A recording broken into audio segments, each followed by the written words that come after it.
Buenos días y muchas gracias a todos por asistir a esta sesión que organiza el Instituto Español de Analistas, en la que vamos a presentar nuestro último estudio publicado sobre el retorno de la inflación a largo plazo.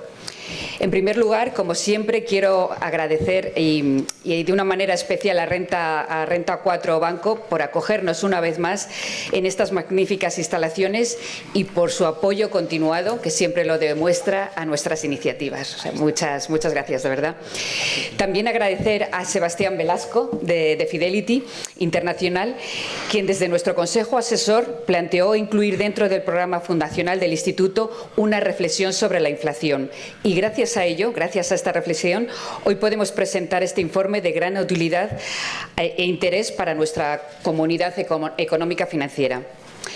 El Instituto Español de Analistas mantiene una línea de emisión de opinión a través de los foros de temas de inversión. El objetivo es lanzar cada cierto tiempo un estudio bajo esta denominación, donde aportemos un análisis sobre los grandes asuntos del momento en el mundo de las inversiones financieras. El de hoy es el quinto número de esta serie. Incorpora el trabajo realizado recientemente por Fidelity, que se titula Las 4 Ds y el retorno de la inflación, en el que se analizan 4 factores, las 4 Ds, que tienen un efecto inmediato que demuestra el efecto que tiene la inflación a medio plazo, y se plantea el impacto que puede tener en la inflación es tenido en cuenta por los gestores profesionales del ahorro. Pero concretando, las 4 Ds que se analizan en relación con la inflación son la deuda de los gobiernos, la desglobalización de la industria como consecuencia de las recientes tensiones geopolíticas, la descarbonización de cara a la transición energética y, la última, las tendencias demográficas en continuo crecimiento a medio plazo. Y me voy a poner las gafas, lo quería evitar, pero es que no veo ni torta. O sea que... Después de haber sido casi inexistente durante muchos años en los países desarrollados, la inflación ahora es una preocupación importante, especialmente en segmentos de población con menor poder adquisitivo. Son varias las cuestiones que han hecho resurgir de forma notable la inflación, entre las que podemos citar el papel de las inyecciones de liquidez y los tipos de interés tan bajo, incluso negativos, que hemos tenido en la última década, el resultado de los estímulos fiscales aplicados durante la pandemia, el aumento de los costes de las materias primas por motivos geopolíticos, más las 4 tendencias estructurales a las que se refiere el informe que presentamos actualmente. El Instituto Español de Analistas estamos muy contentos de poder contar en este acto con la presencia de expertos de la calidad de los que hoy nos acompañan y que nos pueden ilustrar sobre este tema de interés. Son muchas las interrogantes que abre el regreso de la inflación y estamos seguros que hoy se van a dar respuesta a muchas de ellas en esta sesión de debate que hemos organizado y que creemos que va a ser interesantísima. Pero primero, permítanme que les presente a los panelistas que van a debatir hoy. En primer lugar, Ángel Gavilán. Es director general de Economía Estadística e Investigación de Banco de España y suplente del gobernador en el Consejo del Gobierno del BCE. Anteriormente fue subdirector de Economía y Análisis de Mercados del MEDE y director de Macro y Bonos Soberanos Europa en BBVA. Es doctor en Economía por la Universidad de Chicago. Muchas gracias, Ángel, por tu presencia aquí. Enric Fernández es economista jefe y director de Planificación Estratégica y Estudios de CaixaBank, entidad en la que ha trabajado desde 2006, licenciado por la Universidad Pompeu Fabra, máster y doctor en Economía por la Universidad de Chicago y graduado del Programa de Desarrollo Directivo de la IS Business School. Es también, y para nuestro orgullo, desde el año pasado, vicepresidente del Instituto Español de Analistas. Y por último, Sebastián Velasco es responsable de Fidelity Internacional en España, Portugal y Andorra. Anteriormente trabajó en Barclays España, donde fue director de Planificación Comercial de la División de Banca Minorista y miembro del Comité de Dirección. Es ingeniero industrial y economista por la Universidad de Yale y MBA por Harvard Business School. Y gracias a él estamos aquí hoy todos. El debate va a ser moderado por Nicolás Menéndez Sarriés, que ha intervenido hace un momento, que tras una larga trayectoria como periodista económico y autor de 2 libros, es en la actualidad redactor de Banca y Finanzas en el diario Expansión.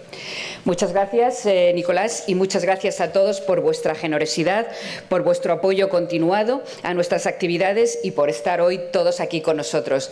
Y por último, deciros que el informe ya está disponible en la web, lo podéis descargar, lo podéis mirar cuando queráis. A la salida os vamos a dar un ejemplar a cada uno.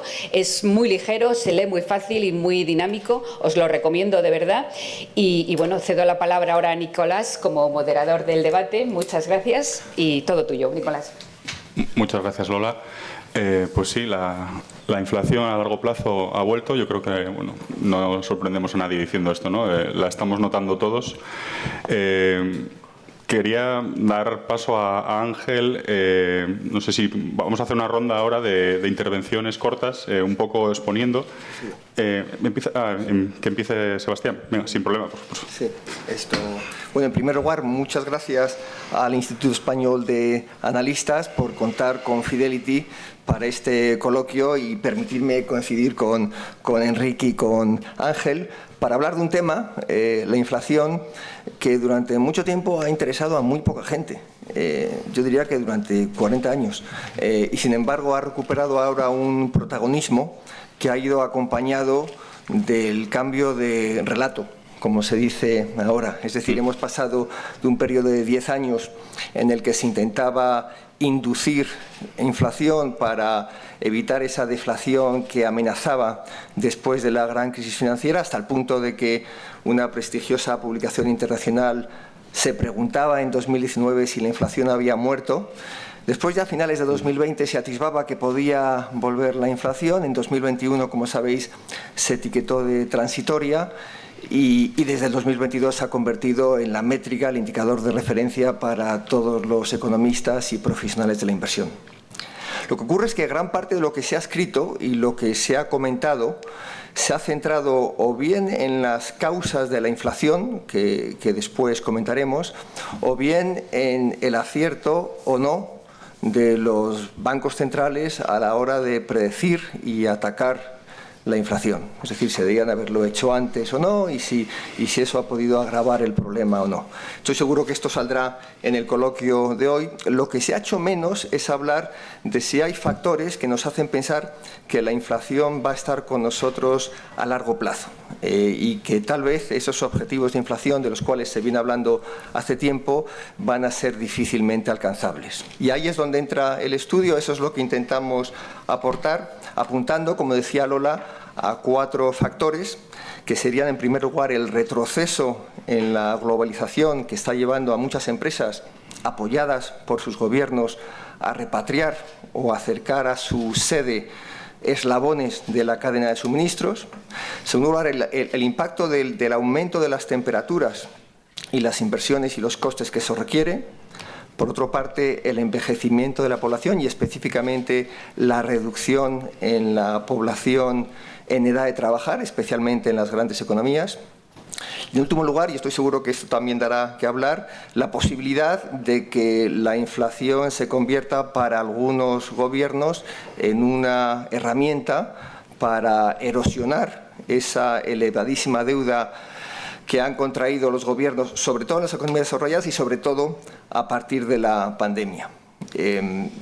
De estos 4 factores, 3 son nuevos, son 3 a los cuales ninguna generación se ha enfrentado antes, y por eso yo creo que nos adentramos en un territorio en el cual van a caber muchas opiniones, y estoy seguro, y termino, que en lo que vamos a coincidir todos es que lo que ocurra con la inflación a corto, medio y largo plazo va a condicionar no solamente tipos de interés, sino también crecimiento, márgenes empresariales y valoraciones de empresas. Y me quedo ahí. Muy interesante, Sebastián, gracias.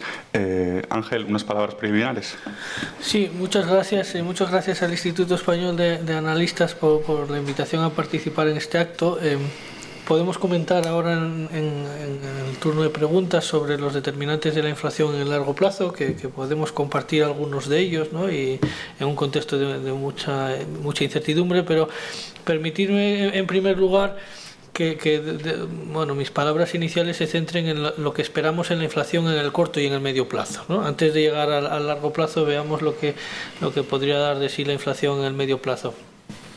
Ahí, bueno, tanto nuestras previsiones para la economía española como las previsiones del BCE o del conjunto del eurosistema para el área del euro, esencialmente consideran que desde los niveles muy elevados de inflación que tuvimos en el 2022, con tasas promedio en el entorno del 8%, estamos ya en una senda de moderación gradual, y es importante insistir en la palabra gradual, de las elevadas presiones inflacionistas que tenemos, de manera que en la economía europea la tasa de inflación promedio en el 2023 podría estar en el entorno del 5%, de acuerdo con las últimas previsiones que se publicaron en marzo. En la economía española en el entorno del 3%, y esta senda de moderación, que ahora mismo está impulsada fundamentalmente por la desaceleración de los precios de la energía, que se elevaron con mucha intensidad en 2021-2022, pero ahora contribuyen negativamente a la inflación.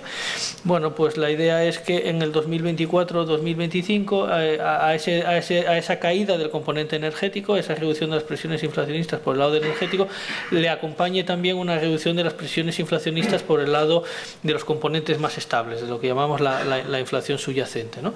Evidentemente hay muchas incertidumbres sobre si esa desaceleración de la inflación subyacente se va a producir con la intensidad que estimamos nosotros o no. Pero bueno, ahora mismo es nuestro escenario central, un escenario central que por otra parte en realidad está compartido por los analistas y los mercados financieros, cuando se ven, por ejemplo, los swaps de inflación, cuando se ven, por ejemplo, las expectativas de la Survey de Professional Forecasters. Esencialmente la mayor parte de los analistas contemplan una inflación en el entorno del 2%, que es nuestro objetivo de inflación en el medio plazo en el 2025, ¿no? Entonces, de manera coherente con nuestro objetivo, llegaríamos a esas tasas. Podemos discutir a lo largo de la mesa redonda y en el turno de preguntas si tenemos los instrumentos necesarios para llegar ahí, que la respuesta es que sí. Si hay elementos de incertidumbre, que evidentemente es que sí, pero bueno, ese es un poco nuestro diagnóstico sobre la inflación en el medio plazo. Muy interesante, Ángel, muchas gracias. Enric, tus impresiones. Muy buenos días. ¿Está encendido? ¿Sí? ¿Me oís bien? Muy buenos días, gracias a Renta 4 por acogernos y enhorabuena a Sebastián, a vuestro equipo, y enhorabuena también a la Fundación del Instituto, porque creo que el documento está muy bien. Al final, una pregunta interesante, estudiada con rigor, y al final se moja. Y al final eso es una combinación que no es fácil de encontrar. Cabe esperar una inflación en torno al 3-4% durante los próximos 10 años. Al final es la tesis del documento. Y esa pregunta, que es tan provocadora, si la respuesta, como argumenta el documento, puede ser que sí, representaría una desviación muy significativa de lo que hemos visto hasta ahora en términos de inflación. Cuando digo hasta ahora, no digo los últimos 2 años, digo los últimos 20 y pico de años, por ejemplo. En el conjunto de la zona euro, el promedio de inflación de los últimos 20 años ha sido un 1,7%. incluyendo las cifras de inflación hasta el año 2019. ¿Vale? Si uno sube le añade pues los 2 o 3 años más que hemos tenido algo de inflación, se sitúa solo ligeramente por encima del 2%. Por tanto, sería una desviación muy significativa de lo que hemos vivido. También sería una desviación muy significativa de lo que piensa la mayoría de la gente. Y ahora Ángel mencionaba pues la encuesta de los pronosticadores profesionales, la Survey of Professional Forecasters, que tiene, de hecho se nos pregunta por nuestra previsión de inflación en el año 2027, que ya entraría dentro de esa década en la que, oye, cuando hayamos pasado lo que estamos viviendo ahora, ¿dónde pensamos que se va a situar la tasa de inflación? Y el promedio de esas respuestas está en el 2,1%. Por lo tanto, sí, ligeramente por encima de ese 2%, pero yo creo que la desviación tampoco es significativa. Solo un 12% de los que responden a esa encuesta, en el caso de la zona euro, sitúan esa inflación por encima del 2,5%. Por lo tanto, una inflación del 3 o el 4 sería una sorpresa para los mercados. ¿Cuál es mi opinión? Mi opinión es que yo creo que las 4 causas que el papel aduce para justificar que esa inflación se puede situar en el 3-4%, las 4 Ds, la descarbonización, la deuda, la demografía y la desglobalización, son fuerzas que van a estar condicionando la tasa de inflación. Mis dudas se generan más en cuantitativamente cuál va a ser ese impacto. ¿Y realmente va a ser tan significativo como para que la inflación se sitúe por encima del 3% de manera sostenida en el tiempo y esas fuerzas imposibiliten a los bancos centrales a situar la inflación más cerca de sus objetivos del 2%? Y mis dudas al final pues, se generan porque cuando miro los argumentos de cada una de las Ds, pues lo veo un poquito más gris quizás, ¿no? En términos de desglobalización, por ejemplo, hablabais de el retroceso de la desglobalización. Yo creo que todavía no hemos visto un retroceso de la desglobalización y creo que lo que podemos empezar a ver si acaso es un freno en el ritmo de la globalización, o al menos ese es el que creo que es el escenario central que tienen en su cabeza la mayoría de analistas. Por otra parte, la globalización, ¿qué impacto ha tenido en términos desinflacionistas en los últimos 20 o 30 años antes de la COVID? Bueno, hay muchas estimaciones de cuál ha sido, por ejemplo, pues el impacto de China sobre el descenso de la inflación, pero la mayoría de esos estudios llegan a la conclusión de que el impacto ha sido de unas pocas décimas. O sea que incluso una reversión tampoco implicaría un cambio muy significativo en términos de vientos de cara sobre la inflación. Sobre la descarbonización, muchos, por ejemplo, Panetta, ha hablado de la posible coincidencia divina en la que se combinen descarbonización y estabilidad de precios, en el sentido de que la descarbonización nos puede llevar a un descenso en los costes energéticos, en la medida en que las tecnologías renovables están mejorando de una manera muy significativa y al final el coste marginal de producir con renovables es inferior al de producir con fósiles. Estoy poniendo como contrapeso a los argumentos del papel. En términos de demografía, y este es un debate yo creo muy profundo, y ahí por ejemplo Larry Summers durante muchos años ha estado defendiendo el argumento del estancamiento secular, diciendo el envejecimiento de la población lo que va a provocar es una falta de demanda y unas presiones desinflacionistas en esas economías. Larry Summers se ha hecho algo atrás y ha dicho, de hecho, ahora ya no está defendiendo más el estancamiento secular. Pero hay gente muy respetuosa que lo sigue pensando, como Olivier Blanchard. Olivier Blanchard ha escrito hace poco argumentos en favor de esa tesis, ¿no? El ejemplo de Japón también está ahí, ¿no? Y tenemos que pensar por qué Japón, una sociedad que ha envejecido tanto, que va un poco es la avanzadilla de lo que puede pasar en el resto de las economías avanzadas, de hecho es una economía a la que le está costando, vaya horrores, incluso con el shock de la COVID ahora tiene una inflación del 2 y pico %, esto es el gran shock en el caso de Japón. Y por último está el tema de la deuda. Y el tema de la deuda sí que es verdad que tenemos en la cabeza, oye, ha habido un gran incremento de la deuda a raíz de los shocks de la COVID y de la guerra de Ucrania. Pero cuando miramos el conjunto de las economías avanzadas, la situación no ha cambiado tanto. Los volúmenes de deuda sobre PIB entre el 2019 y el 2022 han subido 8 puntos de PIB. Yo creo que tenemos algunos en la cabeza pues la experiencia de España, que es algo, pues es un crecimiento superior. Pero para el conjunto de las economías avanzadas ha habido ese aumento de 8 puntos de PIB. Por lo tanto, oye, yo creo, ¿cuál es la clave? La clave, además de, al final, la incertidumbre en torno al efecto final de estas 4 Ds, yo creo que son las expectativas de inflación. Y para anclar y mantener ancladas las expectativas de inflación del 2%, lo importante lo clave es ganar la lucha contra la inflación que estamos teniendo ahora y devolver esa inflación al 2%. Si esa inflación, si esa lucha no la ganáramos, y esas expectativas empezaran a deslizarse al alza, ahí sí que entraríamos en un terreno más peligroso. Pero yo creo que de eso los bancos centrales están convencidísimos, ¿no? Muchas gracias, Enrique.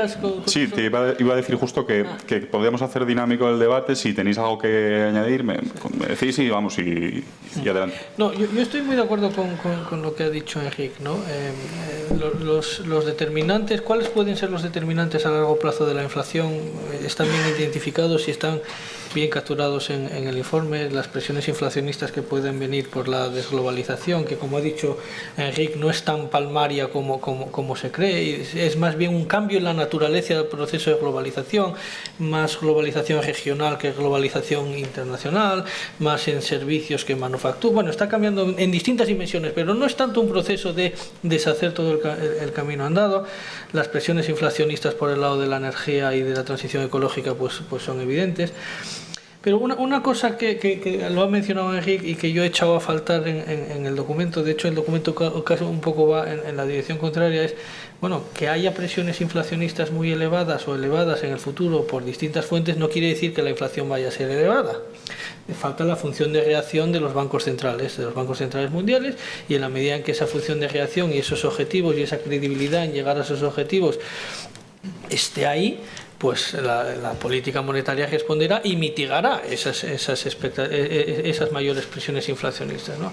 En el informe se menciona el tema de, con los elevados niveles de deuda, pues se lanza un poco el mensaje así de, los gobiernos van a querer inflar la deuda. Una cosa son los gobiernos y otra cosa son los bancos centrales independientes, que de hecho en el área del euro no se puede hacer monetary financing de los soberanos, y no hay en ningún caso una dominancia fiscal sobre la gestión y la conducción de la política monetaria, ¿no?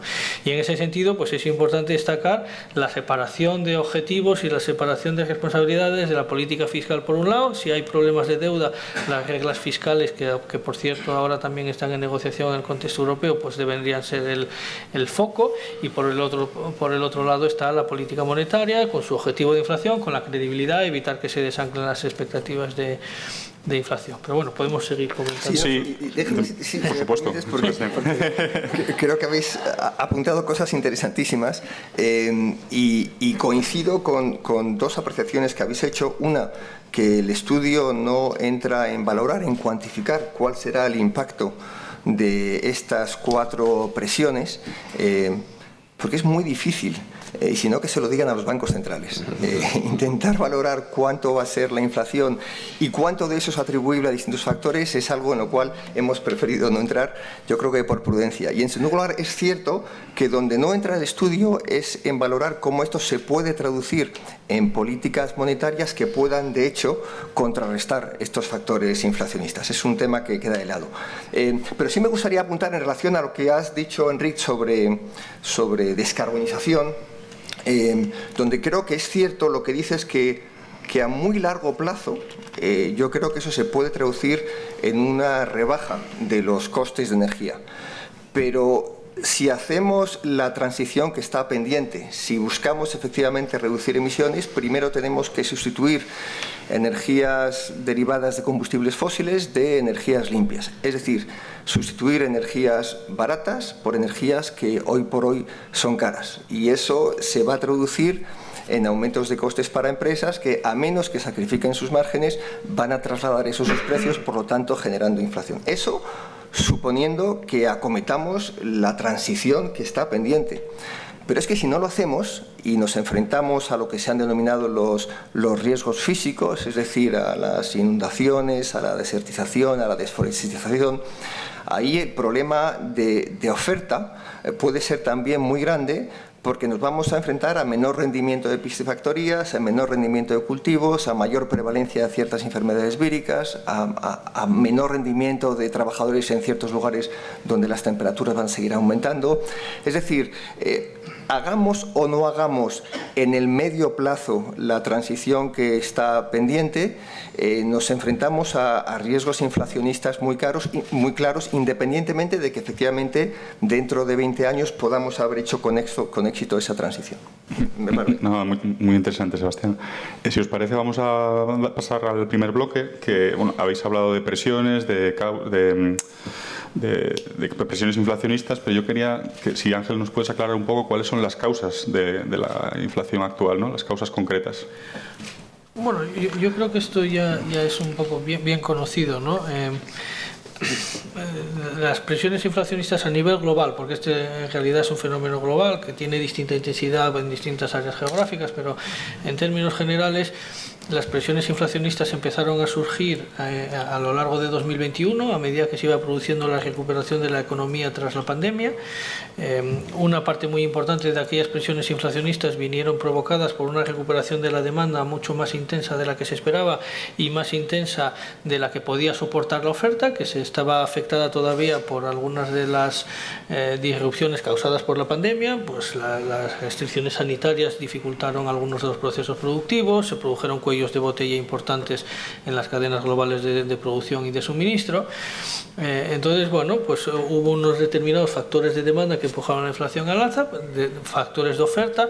Estos factores de demanda fueron, por ejemplo, particularmente relevantes en Estados Unidos, mientras que en el caso de la economía europea fueron los factores de oferta los más importantes, especialmente cuando empezaron a tener los factores de oferta, empezaron a ser, los empezamos a ver claros a través de un incremento muy importante de los precios de la energía, que como sabéis la economía europea y la economía española importamos, ¿no? Eso fue un poco los determinantes iniciales de las presiones inflacionistas en el 21, pero la naturaleza de la inflación ha ido cambiando a lo largo del tiempo, ¿no? Incluso en la economía europea, donde las presiones inflacionistas en primer lugar tuvieron un origen de la oferta, por los cuellos de botella, por el encarecimiento de la energía, con el paso del tiempo esta inflación que era de la energía e importada ha ido cambiando y ahora cada vez tiene un componente más de demanda. Ya los componentes de la inflación subyacente de los servicios ya tienen tasas relativamente elevadas, por encima de los objetivos del Banco Central, y además ya hay un componente doméstico importante en la evolución de la inflación. No es solo inflación importada, sino que también pues, se están elevando los márgenes empresariales, se están elevando los salarios. En el caso de la economía española, en comparación con la europea, pues la moderación salarial es mayor que la que se está viendo en otros países europeos, pero aún así pues esto incide en las presiones inflacionistas al alza, ¿no? Entonces, bueno, la naturaleza de la inflación ha ido cambiando a lo largo de todo este proceso. Lo mencionábamos anteriormente, en parte por la credibilidad de los bancos centrales a lo largo de los años, pero también por la reacción que han tenido en los últimos trimestres. Las expectativas de inflación a medio plazo, ¿no? En un horizonte de 3 años, 5 años, se han mantenido ancladas, ¿no? A pesar de que ha ido cambiando esta naturaleza de la inflación. Y bueno, pues es un factor que ahora tenemos que ir monitorizando, pero ya digo, en el contexto actual y hacia los próximos trimestres, años, la inflación que estamos observando cada vez tiene un mayor componente interno, tiene un mayor componente, ya no estamos hablando de la energía, estamos hablando de la inflación subyacente, en parte también de los alimentos, pero bueno, fundamentalmente de la subyacente y de los servicios, ¿no? Muy interesante, Ángel, muchas gracias. Sebastián, me interesa también saber cómo lo ves tú. Creo que hay un factor ahí que es el aumento de las temperaturas, ¿no? que también sí puede estar afectando. Sí, en realidad es lo que comentaba hace un momento. Lo único que está en nuestra mano para ralentizar el aumento de temperaturas es reducir emisiones, las emisiones que absorben y atrapan el calor que emitimos.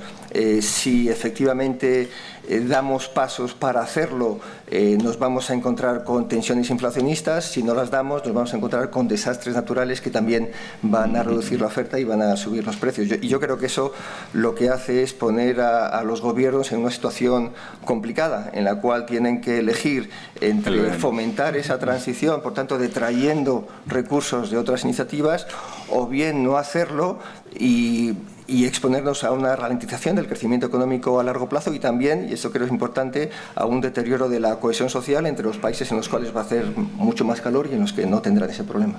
Muy bien. Enric, tu punto de vista, creo que también hay un factor de deuda pública, ¿no? Por ahí. Bueno, sí, yo estoy muy de acuerdo con lo que habéis explicado de esta concatenación, ¿no?, de razones, esta naturaleza cambiante de las causas de la inflación, y que las más recientes, o sea, la inflación que estamos viendo ahora ya tiene, por descontado, un impacto todavía yo creo, sobre todo en los alimentos, a raíz de la guerra de Ucrania, pero también cada vez más claramente un tema de exceso de demanda en relación a la capacidad de oferta, y exceso de demanda apoyada por los estímulos fiscales y monetarios, que al menos en el ámbito monetario ya se están retirando desde hace tiempo. En el lado fiscal, y aquí viene a tu pregunta, me dices, ¿la deuda tiene algo que ver? Yo hablaría más que deuda, hablaría del estímulo fiscal.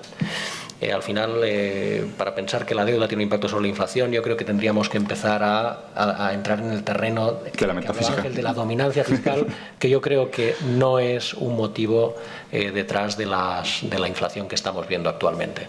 Los bancos centrales han hecho lo que debían hacer en el momento que debían hacerlo. Uno puede discutir si la retirada de esos estímulos tendría que haber empezado antes o no. Eso es fácil decirlo ahora, era más complicado decirlo a finales del 20, por ejemplo, o a principios del 21. En términos entonces de estímulo fiscal, ¿está el estímulo fiscal ahora apoyando en exceso esa demanda y debería retirarse? Yo creo que esta es la opinión que se está empezando a generalizar, y de hecho lo que dice ya la Comisión Europea de forma muy clara es esos estímulos fiscales que se habían puesto en marcha el año pasado en respuesta a la guerra de Ucrania tienen que empezar a retirarse y mantenerse de forma muy selectiva, apoyando a los grupos más impactados por esos shocks.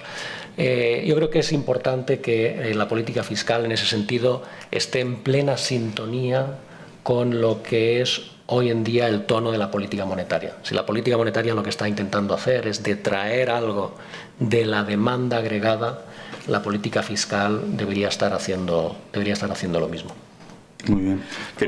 Sí, Ángel. Sí. Bueno, no podía estar más de acuerdo con lo que ha dicho Enrique, que es algo que, bueno, en el Banco de España, otros organismos internacionales, el Banco Central Europeo ha venido insistiendo en los últimos trimestres, diría yo, ¿no? La importancia de una cierta coordinación entre la política fiscal y la política monetaria, de manera que la política fiscal no dificulte el trabajo de la política monetaria para reducir las presiones inflacionistas, y bueno, muchas de las sugerencias van por la vía de lo que ha dicho Enrique, ¿no?, de reducir el estímulo y al menos hacerlo muy focalizado en los colectivos más vulnerables, ¿no? Pero también otro de los mensajes que venimos lanzando y que es muy importante entender, ¿no? Y yo creo que es tan obvio que no se menciona lo suficiente. Cuando la inflación es elevada, libro de texto de economía, es porque hay un desajuste entre la oferta y la demanda, que puede ser porque la demanda está muy alta o porque la oferta está muy baja, o por los dos motivos, ¿no? Porque, bueno, pues entonces hay una política que permite responder a estos desajustes entre la oferta y la demanda, que son políticas de oferta. La política monetaria actúa por el lado de la demanda, tiene un efecto de reducir o estimular la demanda, dependiendo del tono de la política monetaria. Pero hay políticas para estimular la oferta, para favorecer el crecimiento económico, para permitir que la producción llegue a los niveles que solicita la demanda, ¿no? Estamos hablando de reformas estructurales, estamos hablando de una ejecución ambiciosa de los programas europeos, en particular del Next Generation EU. Bueno, pues estamos hablando de acelerar la transformación energética, favoreciendo que, porque, efectivamente, como decía Sebastián, pues la transición energética en particular necesita una serie de inputs, litio, cobalto, las tierras raras. Bueno, necesitamos favorecer esa oferta, porque si no, pues hay algunos de estos tierras raras y estos materiales que se han encarecido un 1000%, ¿no?, en los últimos años. Bueno, pues solo enfatizar que está la política monetaria, está la política fiscal, están las políticas de oferta, que no se nos olviden estas políticas de oferta, que también juegan un papel muy importante en las dinámicas de la inflación. Sí, Sebastián. Sí, y por dar seguimiento a lo que decíais los dos, yo creo que de las 4 Ds que habla el estudio, yo creo que probablemente las más discutibles son las que tienen que ver con demografía, donde hay distintas escuelas de pensamiento, y tú apuntabas al caso de Japón, que después podemos comentar, y luego el de la deuda, si efectivamente los gobiernos van a poder utilizar la inflación para erosionar sus elevados niveles de deuda. Eso llevaría a una dominancia fiscal que es poco probable que se produzca. Yo soy un ferviente creyente en la independencia de gobiernos y bancos centrales, pero lo que sí es cierto es que ya hemos visto, y yo creo que el estudio incluye datos sobre ello, como el hecho de que la inflación se haya disparado en Estados Unidos ha contribuido, de hecho, a una reducción del endeudamiento del gobierno americano en relación a su PIB. Con lo cual, eso es algo que ya ocurre, y en la medida en que las subidas de tipos han ido muy por detrás de la inflación, pues parece que puede seguir ahí, independientemente de que las decisiones que toman los bancos centrales sean totalmente independientes. Y ahí sí que quiero una lanza en favor de la dificultad de predecir la inflación.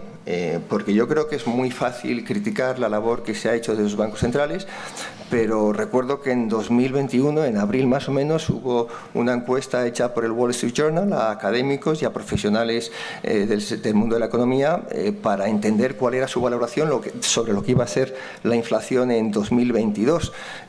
La mediana de los valores que salía era 2,1 y el nivel máximo era 2,7. Nada que ver con lo que luego nos hemos encontrado en 2022. Pero es que además, de los 12 grandes bancos centrales del mundo, 10 tampoco lo vieron. Y es que además el Banco Central Europeo utiliza metodologías distintas de las que utiliza la FED, y sin embargo los dos llegaron a la misma conclusión. Pero es que además los mercados de bonos tampoco parece que acertaran o previeran este nivel tan alto de inflación. Es decir, no es una labor fácil, y yo creo que lo que es muy fácil es ser críticos con una actuación que es francamente difícil. Muy buena reflexión. Déjame añadir, porque Ángel ha hecho el punto de las políticas de oferta, que me parece acertadísimo, y normalmente a los economistas, cuando nos preguntan, oye, por reformas estructurales, políticas de oferta, claro, acostumbramos a dar respuestas que nos dicen, bueno, pero esto tiene un impacto muy a largo plazo. No hay nada que nos dé frutos más rápido. Y aquí yo creo que hay ejemplos clarísimos. Por ejemplo, aceleremos los trámites para la aprobación de capacidad instalada, de instalación de capacidad en renovables. Esto es algo que podemos hacer en cuestión de semanas, y esto actualmente tendría un impacto de primer orden sobre nuestra capacidad de transitar hacia ese mayor peso de las renovables. O sea, que yo creo que hay muchos ejemplos, como el que estoy diciendo, de cosas que pueden tener un impacto a muy corto plazo. Muy bien. Precisamente contigo, Enrique. Se ha apuntado por aquí la dificultad de adivinar o de prever la inflación, ¿no? Los bancos centrales llevan meses tratando de acercarse a esos niveles de objetivo del 2%. ¿Crees que toca quizás una revisión de esos objetivos, de ese control, o no te parece? Pues mira, yo creo que tengo una opinión muy fuerte al respecto, y es que ahora mismo no toca esa revisión, ni incluso yo creo que no toca abrir ese debate, precisamente porque lo importante ahora es mantener las expectativas ancladas en ese 2%. Estamos en medio de una batalla, de esa lucha por devolver la inflación a esos niveles, y por lo tanto ahora plantearnos si deberíamos elevar los objetivos de inflación, porque parece ser que va a ser difícil llegar ahí en los próximos 10 años, yo creo que sería totalmente contraproducente. Además sería, yo creo, ponernos un poquito la venda antes que la herida, ¿no? Entonces, oye, primero hagamos el trabajo que tenemos por delante, y estaremos a tiempo de abrir ese debate si vemos que en algún momento es necesario abrirlo, que yo creo que no lo va a ser. Un matiz, sin embargo. Antes decía, Ángel hablaba de la función de reacción de los bancos centrales y decía, hombre, siempre un banco central puede endurecer la política monetaria para llevar la inflación al 2% si hace falta. Lo que sí que es verdad es que si vivimos en un mundo, y esto es algo que hemos vivido, digamos, en los últimos 3 años, ¿no? Un mundo con shocks asimétricos, en los cuales, oye, ciertos sectores sabemos que tienen que expandirse mucho y ciertos sectores tienen que contraerse. Pues un sector, y ahora podemos pensar en términos de descarbonización o carbonización, ¿no? Hay sectores o formas de producir que van a tener que perder peso y sectores que deben ganar peso. Si en ese mundo hay rigidez de precios a la baja, quiere decir que el sector que tiene que encogerse lo va a tener muy complicado o lo va a tener muy complicado. Es un mundo en el que no van a descender esos precios y los salarios que pagan tampoco van a descender. Y si lo que queremos es que haya un cambio importante de precios relativos entre esos dos sectores, quiere decir que el sector que se expande va a tener que mostrar precios creciendo por encima, digamos, del 2. Imaginemos que el sector que se contrae, si hay rigidez de precios, tiene los precios que van al 0. Y el otro tiene que enviar señales de crecimientos de precios muy grandes porque se está expandiendo. En promedio, podríamos tener una situación de precios superiores al 2. El Banco Central siempre podría entrar, pero el coste en términos recesivos podría ser muy grande, ¿no? O sea que eso, al menos en términos teóricos, podría darse y podría dificultar que el Banco Central hiciera, oye, lo que haga falta, ¿no? Interesante. Sebastián. Me imagino que tú quieres decir algo sobre este tema, ¿o no? Sí. No, pero que no, pero... Vale, no. Yo en realidad quería abundar en lo que has dicho tú. Has dicho ahora no toca, pero es que además hay un incentivo perverso que lleva a que los bancos centrales no quieran cambiar ese objetivo. Porque si las expectativas de inflación al final contribuyen a lo que es finalmente la inflación y los mensajes que lanzan los bancos centrales contribuyen a las expectativas de inflación, no te interesa lanzar mensajes que se vayan a traducir en mayor inflación. Y más en un entorno al que, como decíamos antes, es muy difícil prever la inflación, prever cómo va a evolucionar la inflación y prever cuál es el impacto que tienen las subidas de tipos sobre la inflación. Y no nos olvidemos que hablar de un objetivo de inflación del 2% a 10 años se puede conseguir si tienes una inflación de un 3% durante 5 años y de un 1% durante los otros 5 años. Con lo cual yo no descarto que ese objetivo se pueda cumplir, aunque ahora mismo los mercados, y luego podemos hablar de eso, digan algo ligeramente distinto. Muy bien. Ángel. Bueno, a ver, sobre este tema varias cosas, ¿no? Estando de acuerdo con mucho de lo que habéis dicho, pero por centrar un poco el debate. El Banco Central Europeo en julio del 2021 terminó la revisión de su estrategia de política monetaria, la primera que se hacía desde 2003, en 18 años. Y va a haber una nueva revisión de la política monetaria, de la estrategia de política monetaria en el 2025. Pero no solo la hizo el Banco Central Europeo, la hizo también la FED en el 21, el Banco de Canadá. Bueno, todos estos bancos reevaluaron su estrategia de política monetaria y acordaron que lo que parecía más sensato en la coyuntura económica actual, no en la coyuntura económica del 2000, sino, bueno, en la actual, en la de 2021, que ya ha cambiado un poco, ¿no? Era mantener el objetivo de inflación en torno del 2%. Entonces, por dejarme que vaya un poco más atrás, ¿no? ¿Cuál es el objetivo el mandato fundamental del Banco Central Europeo? La estabilidad de precios. Pero ahora hay que definir lo que quiere decir estabilidad de precios. En eso consiste la revisión de la estrategia de política monetaria. Si os acordáis, durante muchos años se operacionalizaba el objetivo de la estabilidad de precios como tener una inflación en el 2% o ligeramente por debajo. Bueno, con la revisión de la estrategia de política monetaria se dijo que la inflación tenía que ser del 2%, un objetivo simétrico en el medio plazo.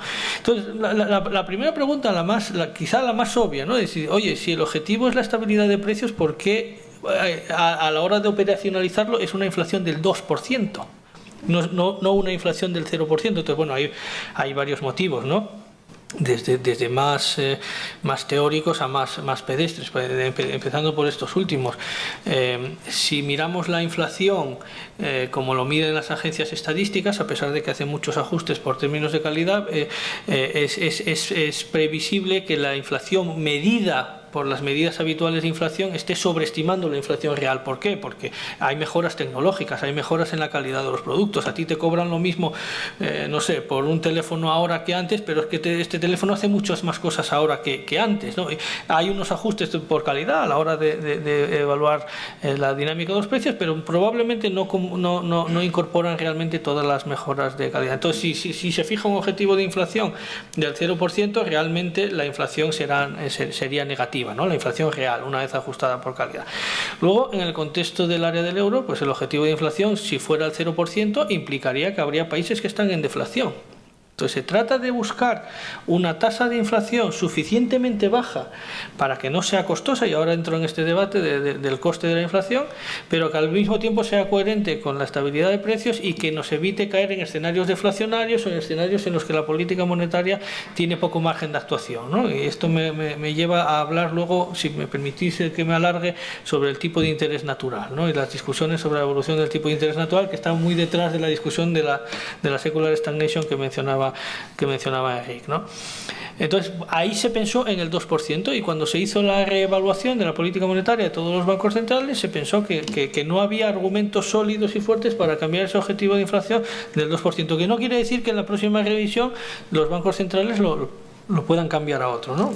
Yo ciertamente lo considero improbable, pero bueno, en todo caso, pensemos que se cambia el objetivo de inflación del 2%, se eleva, que hay algunas personas que dicen, bueno, hay que elevarlo porque si no la política monetaria tendría que ser muy restrictiva para poder cumplir el objetivo del 2%. En primer lugar, como he dicho antes, hay muchas políticas que se pueden utilizar para mitigar las presiones inflacionistas que no tienen que ver con la oferta, con la política monetaria, las políticas de oferta y las políticas fiscales. No les quitemos toda la presión a esas políticas, ellas deben cumplir con su papel, ¿no? Y en segundo lugar, lo que hemos aprendido con esta crisis económica, con este episodio inflacionista, es que la inflación es un impuesto, y es un impuesto extraordinariamente excesivo que perjudica a los colectivos más vulnerables. Entonces, elevar el objetivo de inflación, pues habría que explicar por qué vas a imponer un coste mayor permanente, persistentemente, sobre determinados colectivos, ¿no? Al margen de, como ha mencionado Enrique y Sebastián, que cambiar el objetivo de inflación cuando estás en el medio de la partida pues puede afectar a las expectativas de inflación, a la credibilidad de los bancos centrales y de cara al futuro, pues efectivamente a la capacidad de la política monetaria para cumplir sus objetivos, ¿no? Pero bueno, aquí hay muchísimas dudas, ¿no? En el último informe hay gente que está diciendo, por ejemplo, que el tipo de interés natural es el tipo de interés que hace que estemos produciendo en el potencial, en el output potencial, ¿no? Y al mismo tiempo no tengamos presiones inflacionistas por encima del objetivo. Digamos, es el tipo de interés neutral, ¿no? El tipo de interés que debería haber en el equilibrio. Entonces, durante muchas décadas, la profesión de banqueros centrales, la profesión académica, hemos venido argumentando que el tipo de interés natural venía cayendo por la demografía, venía cayendo por la productividad. Bueno, ahora hay argumentos que dicen, bueno, está aumentando. He visto, tenéis un trabajo vuestro que estima esta evolución también del tipo de interés natural y que está aumentando. Bueno, en el WIO, en el World Economic Outlook del Fondo Monetario Internacional, es una buena lectura para leer antes de acostarse, si queréis.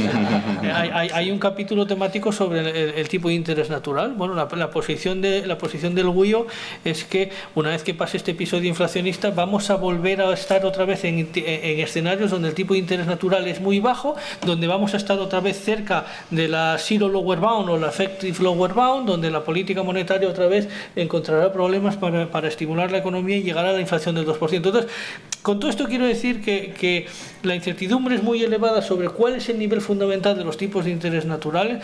Eso es un condicionante determinante para el objetivo, para fijar el objetivo, ¿no?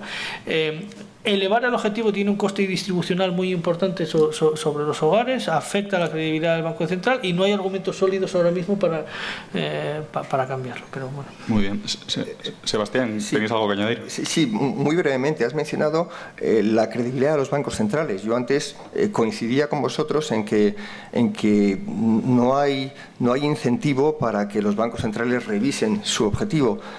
Y por llevarme a mí mismo a la contraria, tal vez el único argumento para que lo hicieran sería justamente el de salvaguardar la credibilidad de los bancos centrales. Y yo creo que si nos encontramos con una inflación que de manera persistente se encuentra por encima de los niveles objetivos de los cuales llevamos mucho tiempo hablando, ahí sí que puede ponerse en cuestión si efectivamente los bancos centrales están actuando con la información o con la diligencia debida. A ver, solo por Por alusiones. Que hace dos telediarios, cuando durante una década prácticamente, o casi 2 décadas, los bancos centrales no llegábamos al objetivo del 2%, había gente que decía que lo teníamos que subir para reafirmar nuestro compromiso de elevar la inflación. Había otra gente que dice, oye, si no llegas al 2%, bájalo al 1%. Entonces, claro, ajustar el objetivo en función de las dificultades que tenemos para alcanzarlo es un poco peligroso, ¿no? Peligroso en términos de la credibilidad que luego eso va a generar, ¿no? Muy bien. Hemos profundizado mucho sobre el tema de los objetivos y ahora quería, antes de dar paso a las preguntas del público, profundizar también un poco sobre el papel de los bancos centrales y del control de la política monetaria. No sé si tenéis algo que apuntar, Enrique.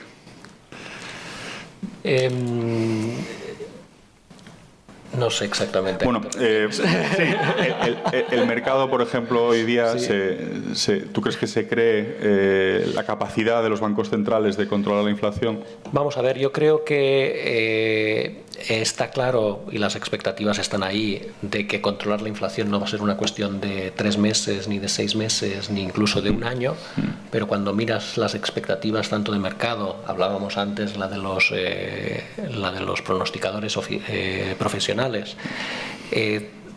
la inmensa mayoría, los swaps de inflación, están situando las tasas de inflación dentro de 18 meses, 24 meses, en niveles prácticamente en el objetivo del Banco Central Europeo. Por lo tanto, yo creo que la credibilidad está ahí. Lo que estamos viendo las últimas noticias de inflación, las más frescas, yo creo que refuerzan esa confianza de que estamos en esa senda bajista de inflación. Siempre pueden pasar cosas y pueden haber shocks adicionales que alargan ese proceso de convergencia hacia el 2%. Pero yo creo que donde está ahora la política monetaria, tanto en Estados Unidos como en la zona euro, y aquí podemos discutir si en la zona euro serán necesarias una subida más de tipos de interés, 2 subidas más, pero yo creo que ahí está la discusión en estos momentos. Es cuán poco nos falta, muy poco o poco. Pero luego mantener ese nivel de tipos de interés durante el suficiente tiempo como para verificar que esa senda, sobre todo de inflación subyacente, se consolida y apunta hacia ese objetivo del 2%, yo creo que es la expectativa que ahora es generalizada. Y la verdad es que yo tengo la confianza de que ahí vamos a llegar, la misma que tiene Ángel, supongo. Por abundar un poco en lo que ha dicho Enrique, ¿no? Durante los últimos trimestres o prácticamente años, ¿no? Desde que empezó este proceso de normalización de la política monetaria, que ya se ha convertido en un proceso de endurecimiento de la política monetaria a nivel global y desde luego por los principales bancos centrales mundiales, la FED, el Banco de Inglaterra, el Banco Central Europeo, la pregunta fundamental que tenían los inversores y la pregunta, lo que atraía la atención de los mercados financieros era cuál era el punto terminal de los tipos de interés, ¿no? ¿Dónde van a terminar los tipos de interés en Estados Unidos? ¿Dónde van a terminar los tipos de interés en la zona del euro una vez que acabe este proceso de normalización? Yo creo que, como ha dicho Enrique, ahora el foco empieza ya a cambiar. En la medida en que ya estamos relativamente cerca y es difuso, cuán cerca estamos, como ha mencionado Enrique, en la medida en que ya estamos cerca en muchas economías de ese tipo de interés terminal, ¿no? Los mercados, de hecho, pues prácticamente descuentan que la FED podría ya pausar el proceso de endurecimiento monetario en los próximos meetings. La cuestión ahora, y lo que empezará a traer el foco y las discusiones en los mercados financieros es, bueno, has llegado al tipo terminal, ¿durante cuánto tiempo vas a mantenerte en ese tipo terminal para cumplir con tu objetivo de inflación, ¿no? Y aquí pues quizá las expectativas del mercado, especialmente si nos centramos por ejemplo en el caso de Estados Unidos, son relativamente optimistas en términos de se llega al tipo terminal y inmediatamente se corrigen y están descontando unos recortes ya de tipos de interés en Estados Unidos incluso en 2023, que va un poco en desacuerdo con algunos de los mensajes de los representantes de la FED, ¿no? de la conveniencia de mantener esos tipos de interés en esos niveles durante un tiempo relativamente prolongado del tiempo para asegurar que se cumple el objetivo. Bueno, ese creo que va a ser uno de los debates que va a empezar a partir de ahora, de los próximos meses, que ya se está intensificando. Y pues bueno, como siempre, es importante que las expectativas del mercado no estén muy desajustadas con lo que luego vaya a ser la realidad, porque entonces podría provocarse, si lo estuvieran, pues podría producirse ajustes importantes, ¿no? en la valoración de los activos financieros. Muy bien, Sebastián. Preguntaba si el mercado se creía que vamos a alcanzar esos objetivos. Sí, ¿hasta qué punto tú percibes que hay credibilidad en el mercado de los mensajes de los bancos centrales y de las herramientas de las que disponen? Y si, no sé, hipotéticamente tendrían incluso que recurrir a otro tipo de herramientas no convencionales, como se ocurrieron en otras crisis, o no? ¿Crees que con el arsenal que hay actualmente ya es bastante? Bueno, el mejor indicador de si el mercado se lo cree o no es lo que dicen los precios de los bonos ligados a la inflación. Los bonos ligados a la inflación incorporan una estimación de inflación break-even que se llama, y existen a 2 años, a 5 años, a 10 años y a 30 años. Los de 2 y 5 años son volátiles por definición y porque se refiere a un periodo de tiempo corto. Pero los de 10 años y 30 años, tanto para Europa como para Estados Unidos, están más o menos en línea con el objetivo de inflación de los bancos centrales. A 10 años Estados Unidos está en 2,2, ese break-even, esa estimación de inflación futura media en 10 años, en Europa está en 2,3. Si hablamos ya a 30 años, y esto es curioso, la inflación sube. Y estaríamos hablando de que en Estados Unidos sube un poquito a 2,3 y en Europa sube a 2,7%. Es decir, que la inflación media de los próximos 30 años, según los bonos ligados a la inflación, que también se equivocan, sería del 2,7%. A mí me sorprende, volviendo a algo que comentaba antes Enrique, que efectivamente existiendo ahora mismo niveles de inflación subyacente comparables en Estados Unidos y en Europa, estemos en niveles de tipos de interés muy diferentes, pues 3,5 y 5,5, y eso sugiere que tal vez efectivamente veamos nuevas subidas de tipo de interés, pero aquí el que sabe de eso es Ángel. Yeah. No sé si nos querrás adelantar algo. Pues la verdad que, bueno, no sé si tenéis algo que añadir al respecto, Enrique, pero vamos, muy interesante. Si os parece, damos paso a las preguntas del público. No sé si hay alguien. Sí, vemos una mano ahí.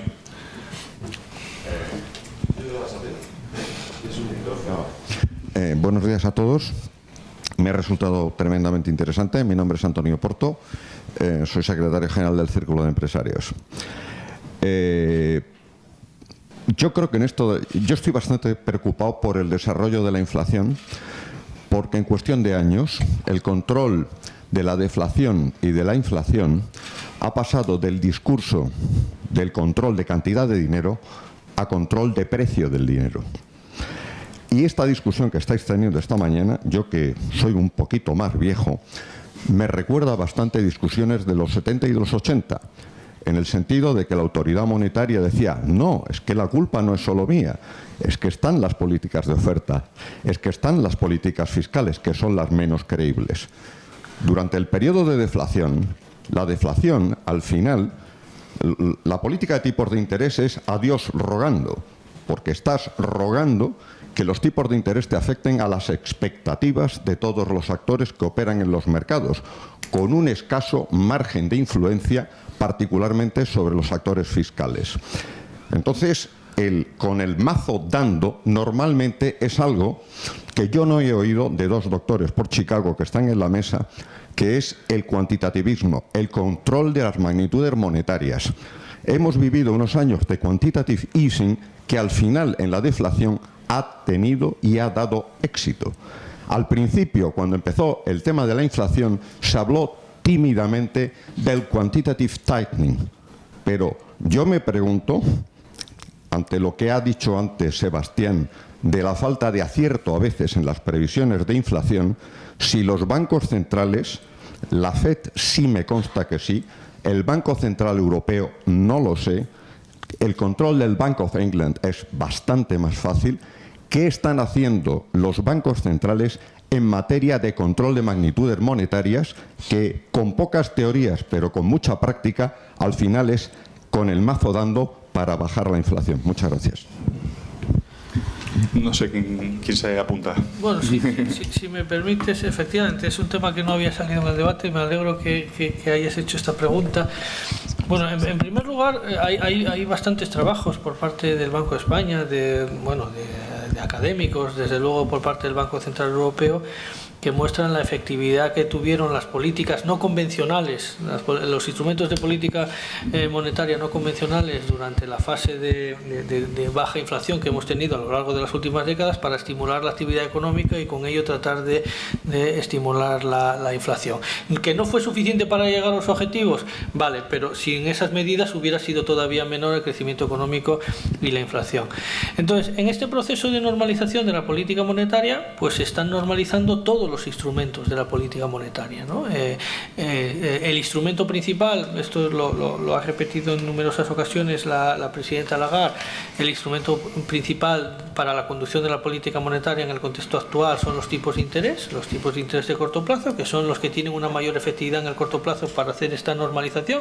Son además los instrumentos que conocemos mejor de cómo funcionan, de qué impacto puede tener, pero al mismo tiempo se están normalizando y se están ajustando el resto de instrumentos de política monetaria, ¿no? Entonces, por daros algunos detalles, a principios del año pasado se terminaron las compras netas del programa PEP, el programa de compras para la pandemia. En julio se terminaron las compras netas de junio del programa APP, ¿no? el que se había iniciado todo el proceso de quantitative easing. Bueno, no voy a decir ningún mes porque ahora no lo recuerdo exactamente, pero hace unos meses empezamos a no reinvertir por completo todos los activos que vencían del programa APP, y en el último meeting de política monetaria que se celebró el pasado mes de mayo, el Consejo de Gobierno del BCE expresó su intención de terminar las reinversiones del programa APP en julio, en el mes de julio, de manera que todos los bonos que venzan de este programa pues irán venciendo y por lo tanto el balance del Banco Central Europeo irá cayendo. El balance del Banco Central Europeo además también se va ajustando por otros motivos. Por ejemplo, están terminando ahora, como bien sabéis, y hay un vencimiento importante en el mes de junio, las operaciones, las Teltro 3, ¿no? Las operaciones de refinanciación a largo plazo con objetivo concreto, ¿no? Y eso en conjunto ha producido una reducción muy significativa ya del balance del Banco Central Europeo y continúa siendo un elemento importante en la conducción de la política monetaria, no el único y no el más importante, pero sí importante, ¿no? Entonces hay un poco el debate y la incertidumbre sobre si el impacto del quantitative tightening sobre las condiciones monetarias, sobre las condiciones financieras, es igual que el del quantitative easing con un signo negativo, ¿no? Entonces, bueno, nuestro gobernador de hecho dio un discurso sobre este tema, exponiendo los motivos por los que algunos de los canales por los que el quantitative easing sí fue muy impactante y sí fue muy importante para modificar las condiciones de mercado, en la coyuntura actual podría no serlo tanto, de manera que el quantitative tightening podría tener un menor impacto en las condiciones financieras que el quantitative easing, ¿no? Pero en todo caso lo que desde el Banco Central Europeo, el Banco de España, desde luego el gobernador de COSA, hemos venido insistiendo es que la importancia de que estas políticas de reducción del balance, de ajuste de los mecanismos no convencionales, se produzca de una manera muy gradual, muy predecible, que no sorprenda al mercado y que sea compatible desde luego con la conducción de la política monetaria por tipos de interés. Muy bien. Enrique, Sebastián, no sé si queréis añadir algo. La verdad que ha estado impecable. No sé si hay alguna pregunta más. Sí. Sí, muchas gracias. Unas intervenciones estupendas, Jaime de Piniés. Una pregunta, me falta una D dentro del análisis que he visto aquí, que son el cambio a las divisas digitales. Es decir, cuando ya vaya a ir desapareciendo las monedas que conocemos actualmente, ¿qué incidencia puede tener sobre la inflación a largo plazo? ¿Será neutral o será un control mayor que se puede esperar sobre la inflación en el futuro? Muchas gracias. Bueno, no sé, te respondo yo. Es una pregunta muy difícil que no tiene respuesta, ¿no? O no tiene una respuesta clara y precisa, ¿no? En el contexto del Banco Central Europeo, como sabes, se está estudiando la posibilidad de introducir o de contemplarse la introducción de una moneda digital, un euro digital. Está previsto que se presenten los resultados de los distintos grupos de trabajo que están trabajando en este sentido en torno al tercer trimestre de este año, que creo recordar que es octubre, y se está estudiando las implicaciones del euro digital o de la moneda digital, por definición, de la moneda del Banco Central en muchas dimensiones. Uno de ellos es en términos de la conducción de la política monetaria, no tanto en cómo va a afectar al nivel de la inflación, sino cómo va a afectar en nuestra capacidad para conducir la política monetaria y cumplir con nuestros objetivos. Hay otra dimensión que es muy importante que se está analizando, que es los efectos y las implicaciones de las monedas digitales para la estabilidad financiera, en la medida que también puede afectar a las formas de financiación de los bancos y a la volatilidad de esa financiación, pero por el momento no hay una respuesta concluyente. Quizá para ya digo finales del año, cuando estén los trabajos concluidos, tendremos más detalles. Sí, Sebastián. Enrico, No, yo solo iba a añadir que yo creo que en tu pregunta has dicho algo así como, bueno, cuando desaparezcan las monedas actuales y tengamos las... Al final, yo creo, por ejemplo, en términos del euro digital, lo que el Banco Central Europeo en cualquier caso está planteando no es la sustitución del sistema actual por un sistema basado simplemente en un euro digital, sino que está pensando en el euro digital como un complemento del cash. Entonces, yo creo que no vamos hacia un mundo en el que solo tengamos ese tipo de monedas. Y, por ejemplo, en ese sentido, pues una cosa de las que se está planteando también es límites a las tenencias de esas formas de dinero para precisamente no afectar de forma excesiva, lo ponía él en términos Ángel, en términos de estabilidad financiera, pero al sistema, al funcionamiento del sistema de intermediación financiera tal y como lo conocemos hoy en día. Por lo tanto, yo diría, impacto de primer orden a priori sobre las tasas de inflación no debería haber. Pero es un mundo por explorar y será cuestión de irlo viendo. Sí, pero a lo que apunta la pregunta es a que hay factores que pueden aparecer y condicionar la inflación en un sentido u otro. Y otro ejemplo de esto sería la inteligencia artificial. Cuando se hizo el estudio todavía no habíamos asistido a esa explosión de ChatGPT y compañía, y eso no está incorporado. Tal vez si lo incorporáramos, esa premisa de que pueda haber una escasez de trabajadores en edad laboral que supondría una tensión inflacionista, pues tal vez haya que, si no descartarla, a lo mejor revisarla. Interesante. Sí, en ese sentido, déjame solo añadir, Sí. un aspecto importantísimo para condicionar, por ejemplo, el efecto de la demografía sobre presiones inflacionistas o desinflacionistas es qué pasa con la productividad. Y eso está en el documento varias veces mencionados. Oye, hay una incertidumbre sobre cómo va a evolucionar la productividad. Y de hecho, antes apuntábamos al caso de Japón. Japón es uno de los países en los que el crecimiento de la productividad ha sido más elevado. Y seguramente pues parte de eso está detrás de su performance. No sé si hay alguna pregunta más. Sí, ahí al fondo.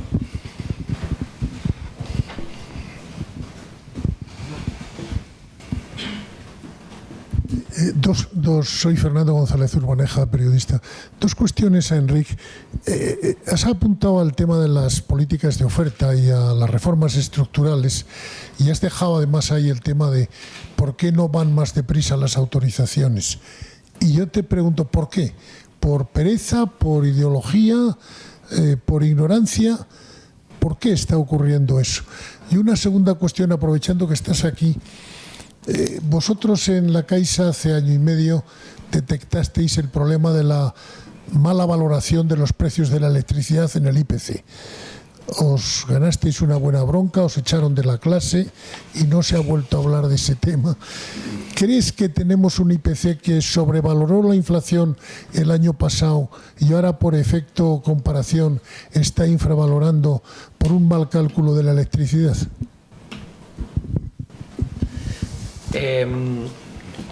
La verdad, Fernando, ¿por qué no vamos más deprisa en hacer reformas que parece que tienen todo el sentido? Bueno, yo a veces creo que estas cosas pues toman su tiempo, ¿no? Y hay que generar un consenso y ese consenso se tiene que trasladar a reformas legales y estas cosas. La confianza, yo creo, de todos es que estamos en ese proceso, de generar ese consenso de que esto necesitamos hacerlo y necesitamos hacerlo rápido. En términos del IPC, yo creo que el IPC está midiendo el aumento de precios como se tiene que medir y de acuerdo a metodologías que son absolutamente estándar para el conjunto de la zona euro en el Eurostat. Este año el INE ha incorporado, y así lo describió, ¿no?, un cambio metodológico para incorporar pues precios del mercado eléctrico aparte del mercado regulado. Estos cambios toman su tiempo. Hacer un cambio metodológico de estas características no es trivial. Por lo tanto, yo creo que la cifra que vemos de inflación es la mejor manera de medir el aumento de los precios. Muy bien, no sé si tenéis algo que añadir. Pues muchas gracias, Enrique, muchas gracias, Ángel, muchas gracias, Sebastián. No sé si da tiempo a una última respuesta rápida. Pues bueno, Adolfo García de... ¿Se me oye? Vale, sector eléctrico, bueno, trabajo para Endesa. Por abordar un poco la última pregunta que comentaba sobre el tema de los... No se oye. Sí, otro medio.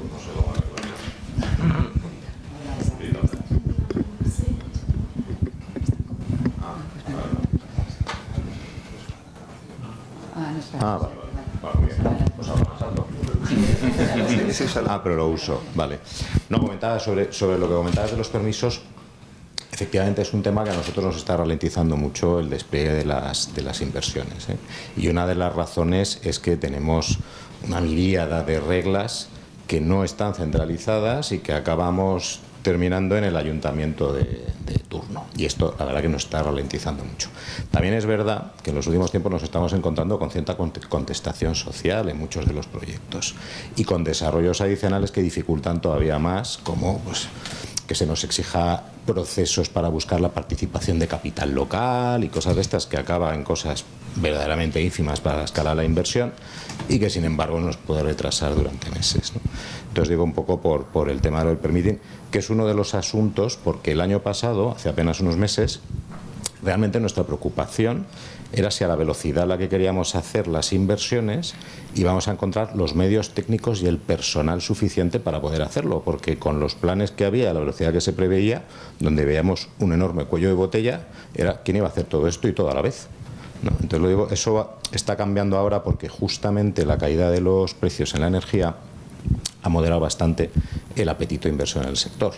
Nosotros como utility de referencia, digamos que tenemos un plan, una perspectiva integrada y largo plazo, pero muchos de los players independientes que se han visto en los últimos tiempos, yo creo que ahora mismo entre la subida de los tipos de interés y las caídas de los precios, que habréis visto precios marginales de cero en horas durante el día y tal, están retrayendo muchas de esas inversiones, con lo cual comentábamos antes el tema de la transición y la velocidad. Yo creo que hay que cogerlo con un poquito de prudencia, porque siendo el caso español muy particular, lo otro que tenemos en esta Europa nuestra, que es un mercado financiero muy fragmentado, tanto lo privado como lo público, es que también tenemos un sistema, una infraestructura energética muy fragmentada. Cada país tiene sus normas, tiene su tecnología, tiene sus modelos. En España estamos con el tema de las solar fotovoltaico, el eólico, Italia nuclear, los alemanes están como locos quemando carbón.